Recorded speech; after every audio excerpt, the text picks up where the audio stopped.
Hello, everyone. I know it's been a while, but I'm back and I'm going to show you all how I format my novels with Vellum.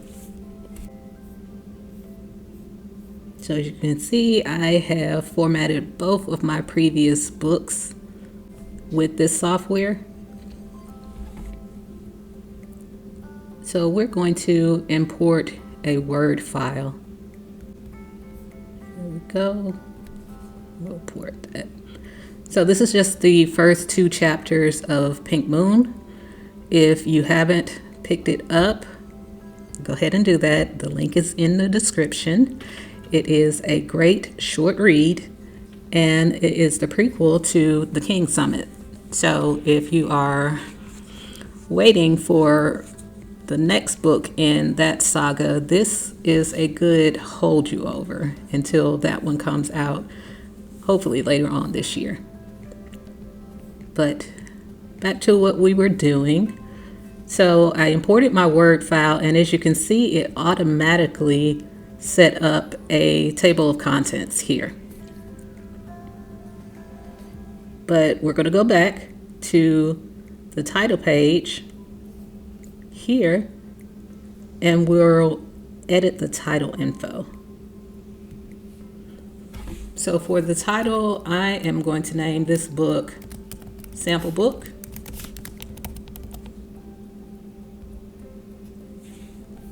And as you can see, it gives you a description of how it's going to look when it's published. Now for subtitles, this is from my Horizon series. Boom. And we'll put my full name there. So as you can see in a e-reader, that is how your readers will see this first page here.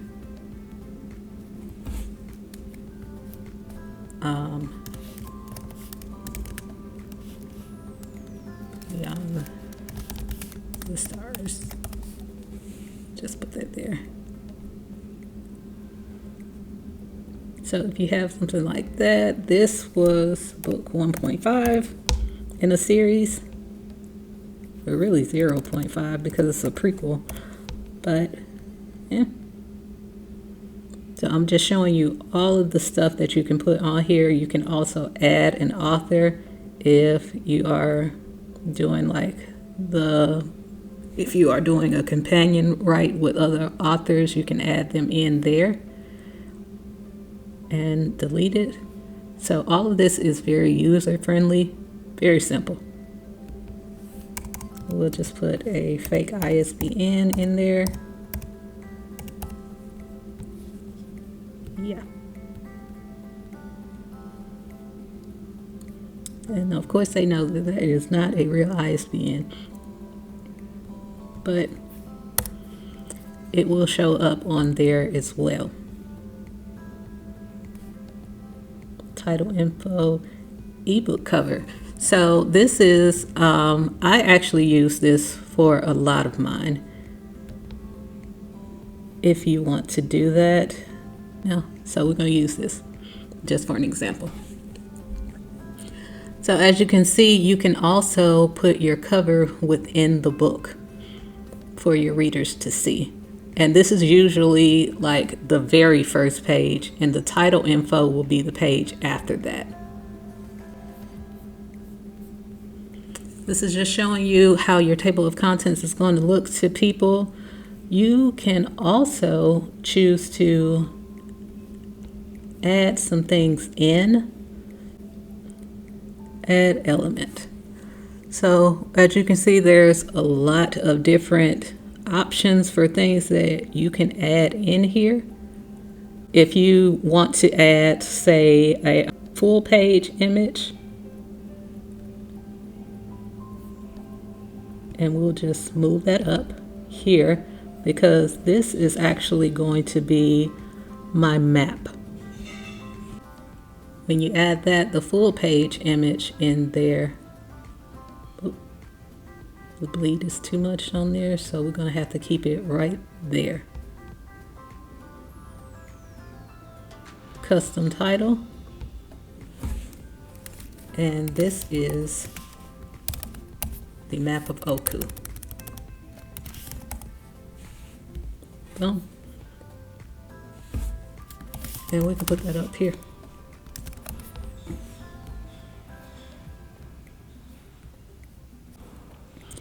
So once your reader scrolls from your second page, your title page, they will see the map that you have put there.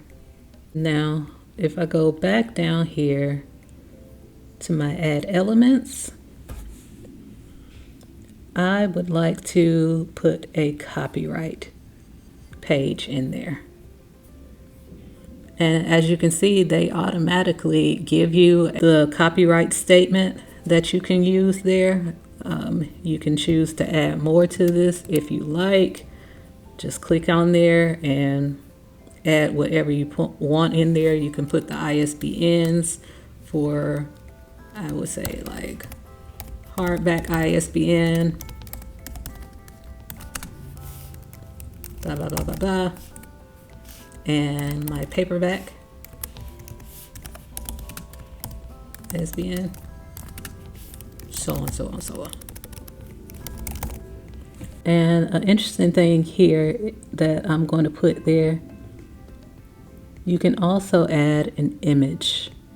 So I am going to add my logo here for Blue Point Press. We can choose where we want that. So if I want that above my copyright, I can just move that. Yep. Just to give you all a little bit more on this, there are a lot of other options here. You can align your text blocking to center, which is what I usually do, to just center the copyright image. And usually I have that like that. Let's add another page here. So we go back to add element, and we'll have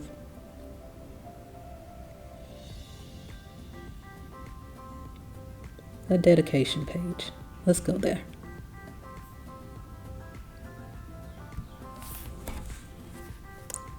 I like that one, but we'll say for my loyal readers.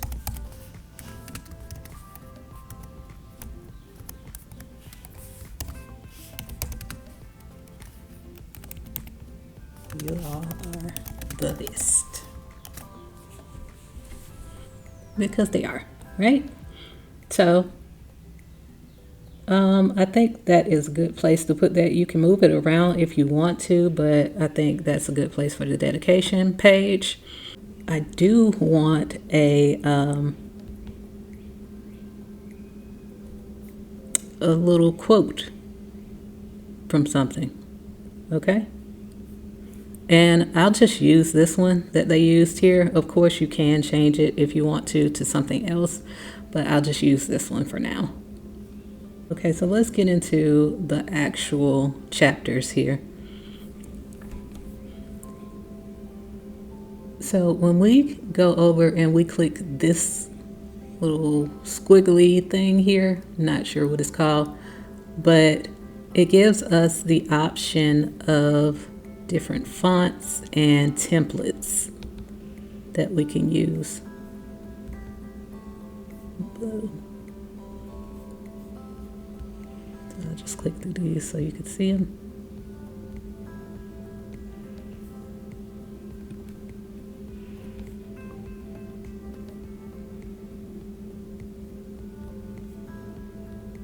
And just, you know, some other things you can see here where it gives you your word count so far for the book, which helps when it comes time for you to actually upload it.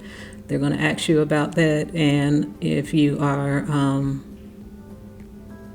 having paperbacks and hardbacks published, it comes in handy knowing your word count.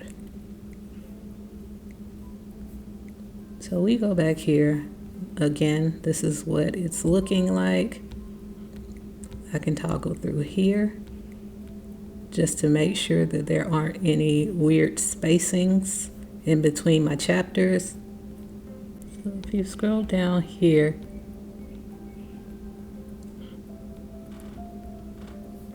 you can see that they automatically italicize this because I did that with my Word document. But if you want to add something else in there, you can with these here. See? Quick and easy. So when we get to this little part here, your scene breaks, what you can do is go up here and click here. Once we highlight that, we click there and we can put an image there instead. So if you have your own scene break that you want to put in, that is an option if you would like to do your own scene breaks. But for now, I am going to take this out because it's too big. Let's go back to this main page here. If your chapters have actual names instead of, numerical order, you can click up here and add the names in.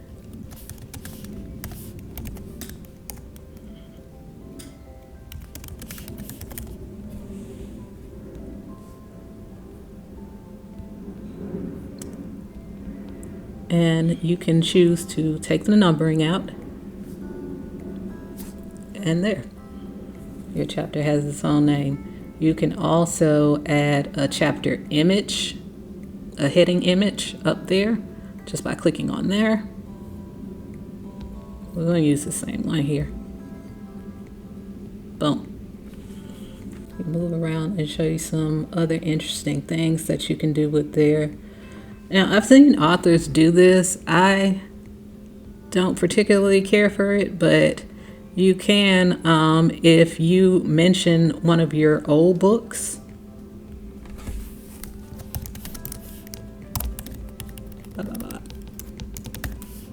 The King's Summit.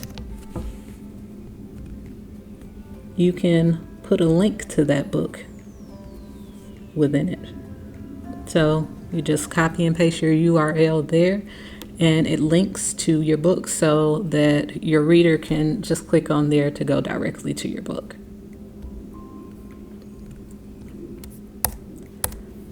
But I am going to save that for the final pages.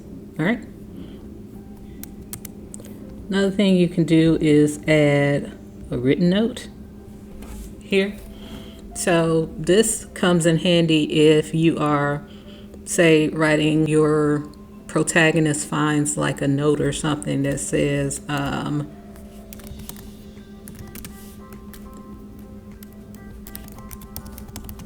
don't believe anything he says.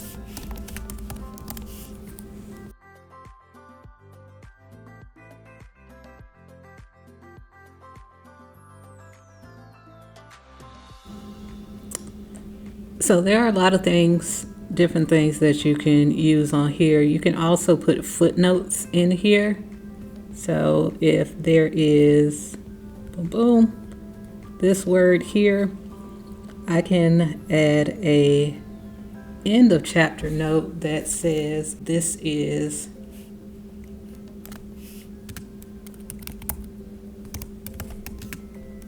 a popular cave location in Africa, which it actually is. So I can put that there. And again, it will give a hyperlink for your readers. And at the end of the chapter, you'll see that that footnote there.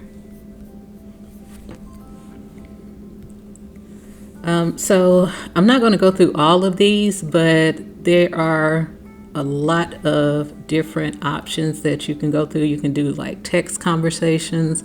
If you have your characters texting one another, that is a good thing to use there. But I would just say play around with it a bit. Now that we have gone through all of these, let's see about how to end the book. All right. So I didn't get into all of this, but you can also create parts. So if you have like Act 1, and again, you can choose to remove the numbering, then it'll just say Act 1. You can also put an image there if you want for that. But let's get back to what we were talking about, which is ending the book. Now for this, you can add any of these elements. You can put your afterwords, you can put your acknowledgments about the author. So we're going to put also by, because I want you all to see this. It has your links already set up. All you have to do is click on there, type that in, and put your URLs in there, and it will provide links there so that your readers can go check out any other books that you have published. I'm also going to include about the author's page, just so you can see that, and you can put links to your social media platforms here and your website. If you have an author website, which, you know, every author should have one, but you can choose to show the icons or not, up to you. Once we have done all of this, we can look at this little thing here. So when we click on that, it will show you the formatting for Paperwhites, but also for print.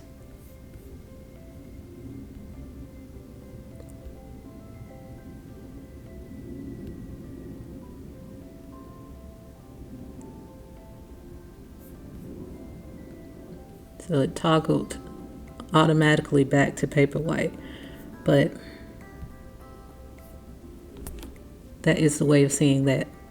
And your print, mine is set at 8.5 by 5.5, but you can also change that if you like to.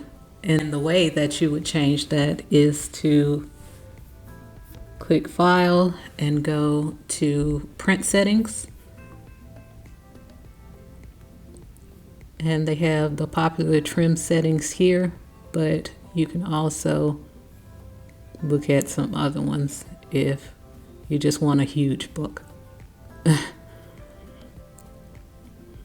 The inside margins and outside margins are things you would have to figure out on your own, but this is the little interesting part here, is that it will show you how many pages your book is. That is something you would need to know for when it's time for you to actually publish. And once we are finished with everything here, we hit generate.